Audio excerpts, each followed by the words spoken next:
I'll just start by saying not a whole lot different after watching the tape and studying it.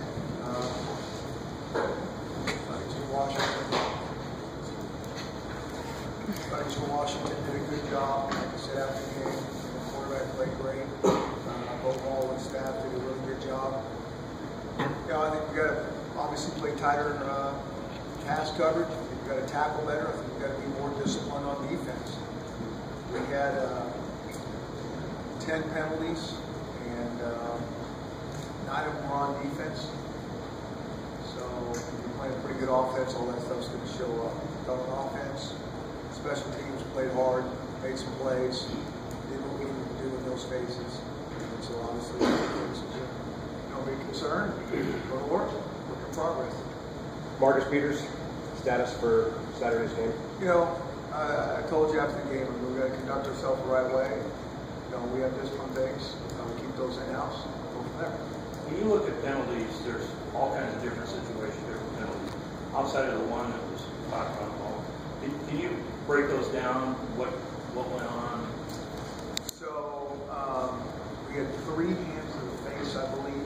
Guys trying hard, so we need to change our technique there. So those are effort things. We had some offsides. We had a pass interference or 2. And so it's kind of across the board. The kids are most of those penalties are guys are playing hard. We just need to clean up technique. And that's the bottom line. We're always got to be careful around the quarterback. When you slip down there, Keyshawn keeping in there. They're always going to be very leery around the quarterback in terms of penalties and those type of things. And all adds up to matter. How much of Marcus's situation and whatever penalty you derive, how much of that was from the actual incident that happened on the field as opposed to how he reacted off the field? Say your question again. Well, based on whatever punishment you're going to dole out for Marcus, was it based on what happened on the field or off the field? I'm not addressing any of that right now. We'll talk about that down the road. Coach, I know you got a lot of young guys on defense and a lot of problems in the back end where you're really young. It's never just one thing, but it looked like guys were out of position. How much is just guys out of position, inexperience combined with the defense just being new and guys getting used to what's going on and not the entire defense being installed? Can you talk a little bit about that? It's a little bit of all that. I'm going to tell you, we put a couple of those touchdown throws on, they were pinpoint accurate. And one of the things we talk about in terms of competing is really being able to execute under pressure. They did a better job competing than we did. Our guys were there on a couple of them. And he just put it where they needed. Those receivers made tremendous catches. Some of that's us being new. Some of that's us being young. We just got to get better at defending the ball when we're there. We just got to be a little bit more aggressive, a little bit better in our technique. And we just, all those throws and those plays that are made, we got to recreate those for them in practice, give a chance to defend them so they don't see them for the first time on Saturday.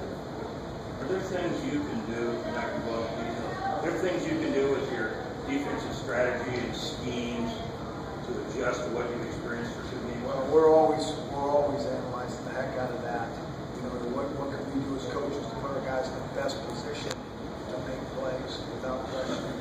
And we feel like we can't do any one thing. We certainly can't do a bunch of things. Be a jack of all trades, master of none. I think that.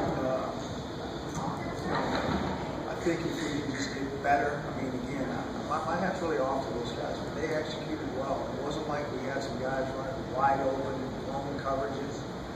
Guys were there. We just need to play tighter, a little bit better technique is really what it is. And I think it goes to the question that was asked earlier. The combination of being new, seeing some new schemes, new balls being thrown by different quarterbacks. It's all those little things. All the little things add up to your big thing. The reason why we're not moving was really a bigger school. I'm just kind of curious because he sure looked good. He looked real good, and you see that all the time.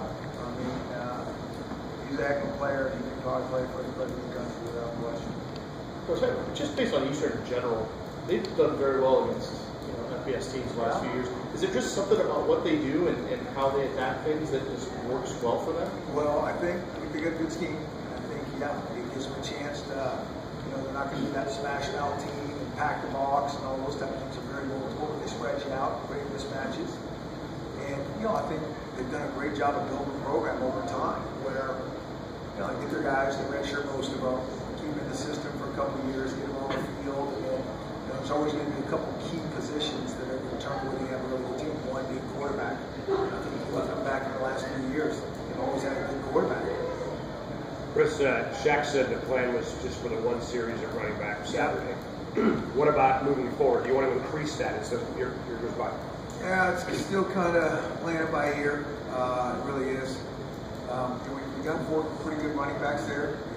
We got to make some 5. He did a great job. He popped it. Like I said, everything from the time we put it in, something good happens. So we'll continue to analyze that situation. And, we need to play really good on defense first and foremost. We got some special team things. So we got to keep monitoring that as the season goes on. Those productive is all get out for sure. On running backs, still cycle a lot. They all saw the field. Yeah. How close are you, or will you be getting to the point where we see 1 or 2 guys really get a majority of the carries? Or are you evolving towards that? Yeah, I think yes, kind of. It's a little bit of a feel thing as well. We got to get guys into a rhythm. No question about that. There's a rhythm at that position. Let them feel things, read things, and so I think you'd like to have a couple of maybe 1-2 punch, but we have what we have, and so we don't want to have those other guys that deserve a little playing time to sit on the bench. So we're looking at it closely, and I think over time things will work itself out. There's always injuries. Those guys are getting a little bit better, and we'll just kind of go from there. Is there something you think Shaq gives you at running back that you don't get from the other 4 guys? That's a good question. All I can say about that at this point is really there was a little bit of live stuff we're going to be spring, and then he had 3 live reps this fall, and when he does, he seems to have pretty good vision. Lines the hips pretty well, so we'll continually look at that. And, hey, if he's clearly way better than everybody else, we'll figure some things out. Can you talk about Danny Shelton's performance? Defenders, Corey Littleton and Travis King, who don't seem to be playing a whole lot right now. Is there a way you can kind of get them more involved? Could they help out? Now you don't want us to play any of the running backs, and now you want us to play all the linebackers. That's the dilemma that we have. We're trying to get a lot of guys in, and Shaq and Timo are pretty good in there. Keyshawn Muir has been doing a really good job. There's no question those other 2 are good players as well. So that's a little bit of a dilemma. We're trying to get them in there, but there's only so many linebackers you use at one time. And so yeah, and again, I just kind of keep going back to it's a long season. Certain guys will get reps, earn more reps. Different things happen throughout the season. We're going to need all hands on deck, but it is what it is right now. We play the guys that we think deserve the most reps, and then we look at it on tape, we study it.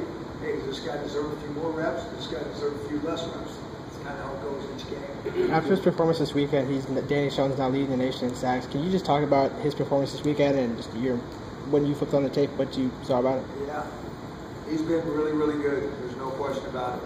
And he's had 2 games back-to-back that have been really special for a nose guard.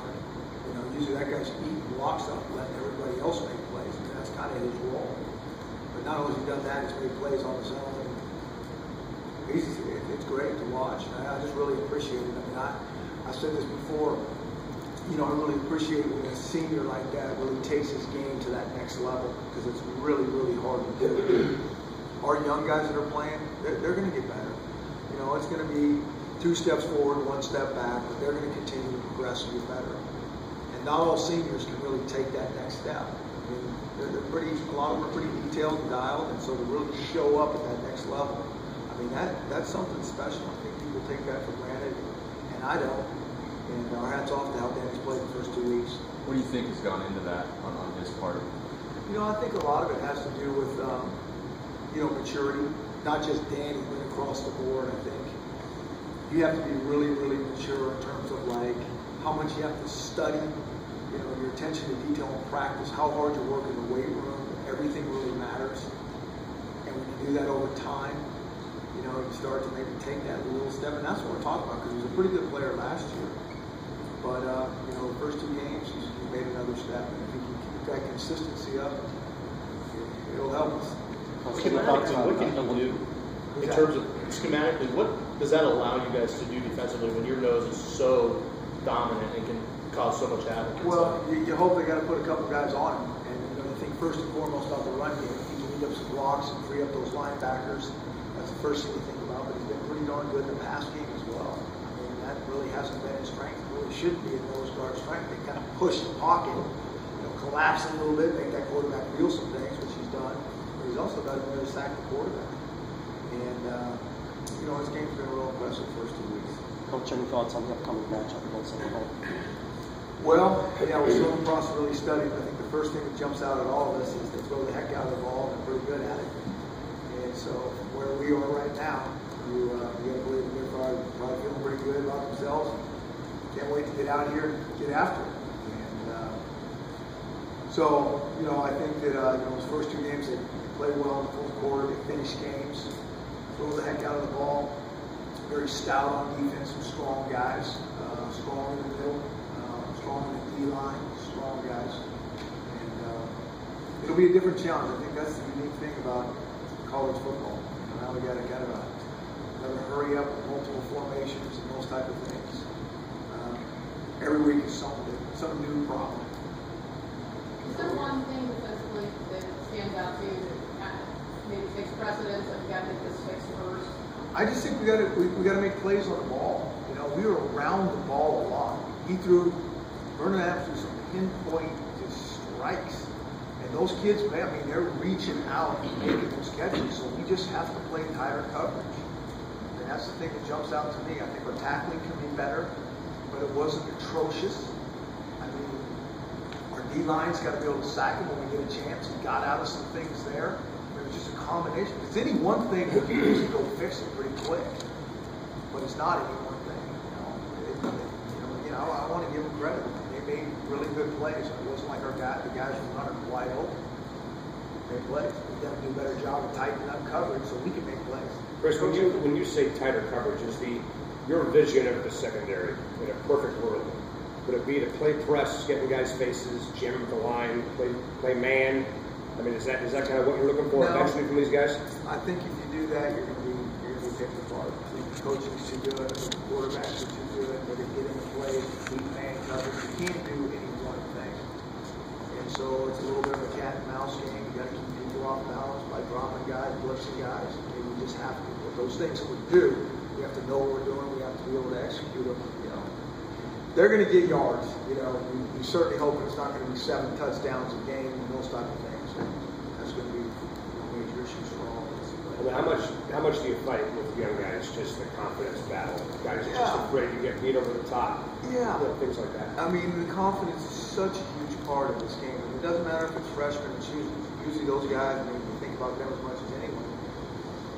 And we got a lot of freshmen. But anybody back there that's maybe not playing well at any position. It's such a game of confidence. Life is a game of confidence.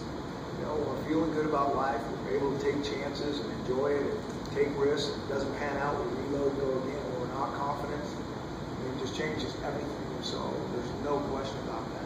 We gotta help find a way to, help make them confident, but we can't give it to them. They gotta go earn it. And they will. They just gotta stay strong and be persistent.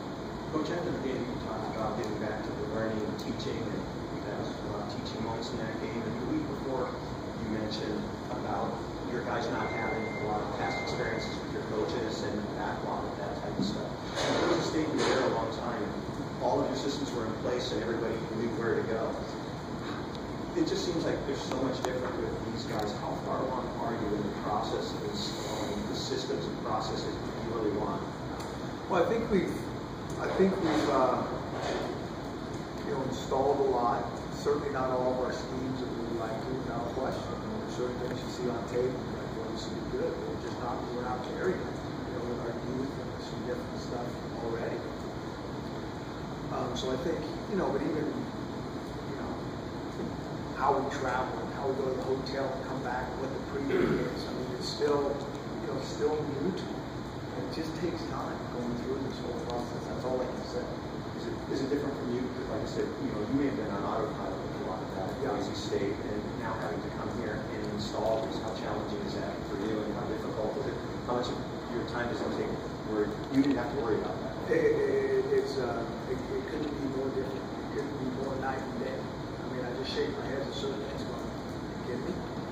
But that's why I came here, for a new challenge, for a new opportunity, those type of things. And it's amazing how much you do take for granted, doing things a long way. Just stuff that we're talking about, how we travel and all that. And we've already, it's our second game. And, even the protocol in the locker room is maybe confused a little bit. I mean, it's just like, how do we not do this? And I think just, all those little things add up to get these guys in the groove, let alone playing the football. Regarding that point, you said after the game, you don't have tolerance for student memory. Even though it may seem obvious, what do you consider stupid, and are you surprised they're not getting it? What was your last question right there, the last part? Are you surprised they're not getting it? No, I mean, hey, that's why we do this. This is a hard thing to get, I mean, they care and they're playing hard. I mean, that we know. And so to be able to execute full speed and, get the schemes and get the calls and all the things that go on. And then you got some guys that have never played at this level. You have some guys that play very little at this level. It does take time. Like I said, when you go back and you look at, and you do this every year, whether you're new to a place or you have guys coming back, you look at the experience that you lose off that team. It's so easy to say, hey, we're just going to reload and go again. And it's just not like that. 3 out of 4 in the secondary. That's a lot. That is a lot of guys. And so it makes a difference, you can see. In terms of those performances, I don't know if I learned a whole lot. I mean, he kind of did what I thought he would do. I thought he would compete hard. I thought he'd make some good plays. I didn't think it'd be totally perfect or totally clean. That's a hard position to have that happen. But he really did what I thought he would do. He likes the ball in his hands. He's going to take some chances. Probably one of the best things I thought about him was, after the game, I don't think he felt like he played great, which is, I thought was kind of accurate. I thought he played well, but I don't think he played great. And so I think that's good when you see things, in a realistic viewpoint, kind of how we see it as well. And I think he's going to continue to improve and get better, but I thought he played hard. In terms of how you've returned a lot more kickoffs, unfortunately, than once, but you're very involved in the return game. In general, how is all that done? You're very involved. Yeah, slow. I mean, it's all slow. We got to find some guys who can, be comfortable fielding punts. We're still not there. We got Dante back there. Got one still in totally natural. It's just a lot of anxiety, a lot of positions. You just got to keep doing it, keep coaching them, and they'll eventually get it. The kickoff return team be pretty explosive, get some pretty good field position there. In terms of your perspective, is it going to be Siler's job now to lose and him starting and going forward? Is that kind of the plan now? Well, it's always competition. It is. I think those other guys can do some things. I don't think about it like that. I think he's got an opportunity to really do a nice job the first game. We'll just keep building on that and take it one week at one game at a time. That's how we do with everything. A couple of defensive backs with real college action. Did you see anything on the film specifically from Darren Gartenhire and Nigel Hill and Sidney Jones as well? Yeah, again, I thought they worked hard.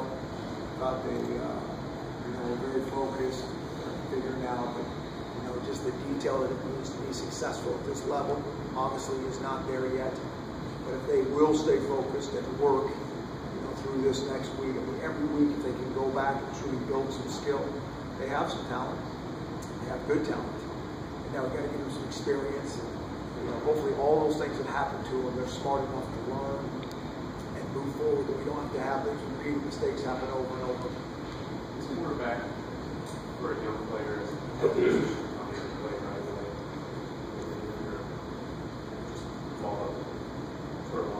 Who are you talking about? That quarterback. Yeah. That's back. Is that as hard for any young guy to play? It's one of the hardest positions on the field without question. I think he can be equivalent to being almost quarterback out there. A lot of grass. You and him, I don't care if you play zone or whatever, you still got to cover guys in your zones. And so it's really hard. Is there any news on Josh Perkins? He was listed as a starter and not as a starter. Now he's at the bottom of the depth chart. He's week to week. He's making progress. He could go this week. We'll just kind of have to see. threw a lot of passes out wide. Those are ropes on the workout. Can you talk about blocking you're getting out there on the corners and how that was?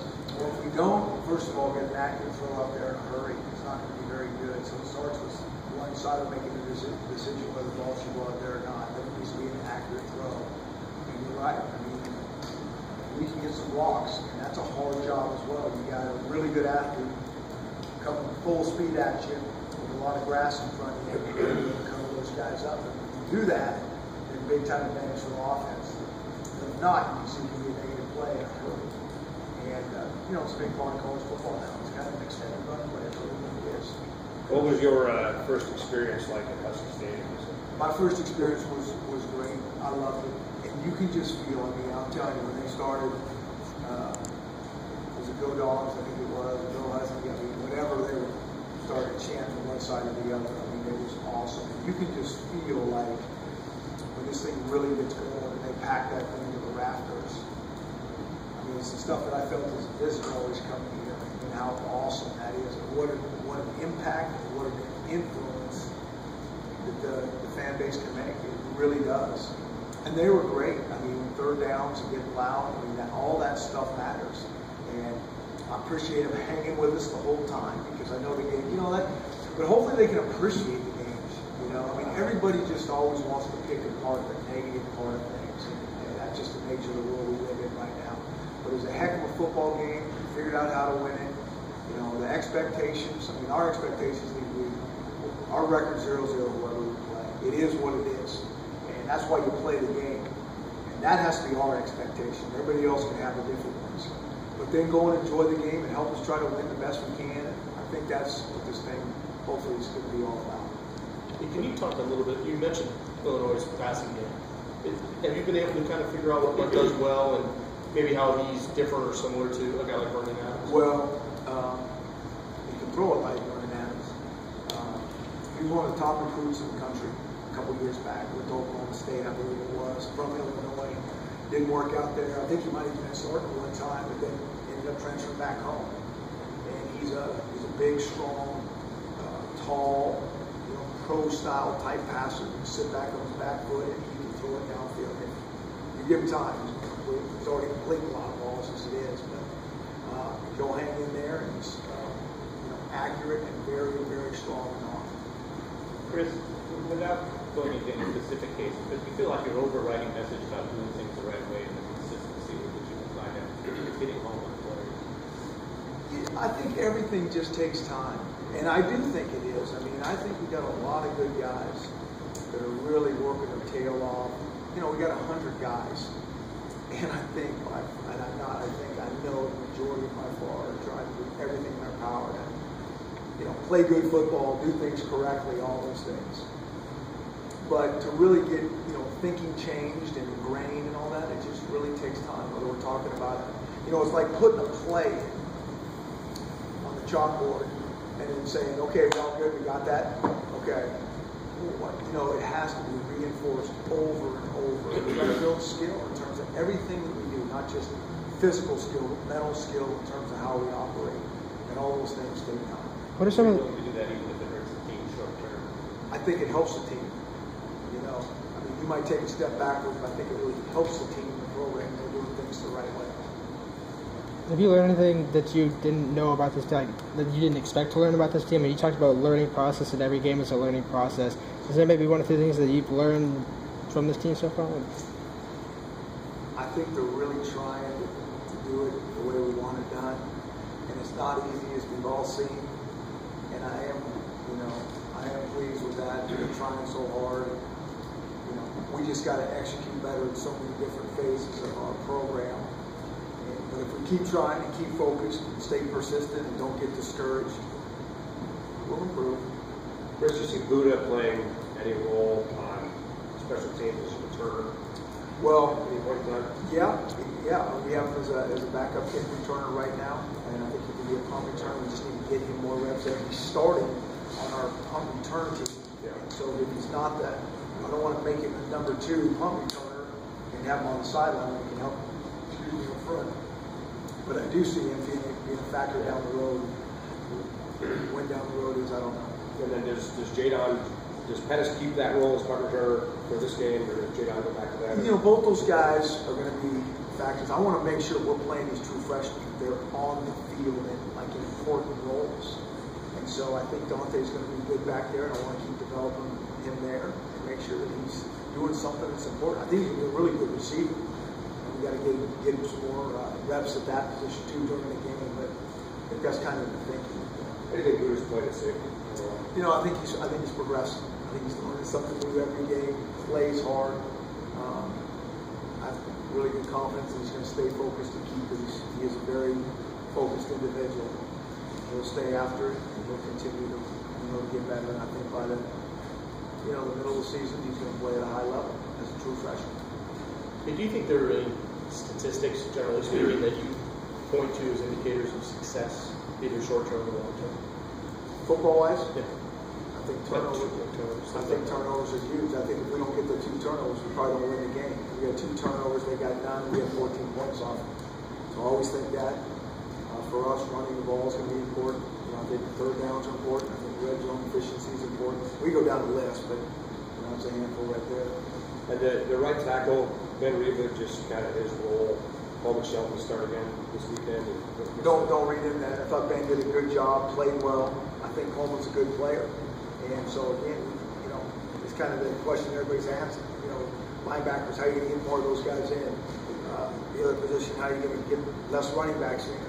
It's always that. You've got to develop guys. You've got to develop depth. And, I think O-line's another position that coaches can be stingy at putting guys in because you want those 5 guys working in harmony.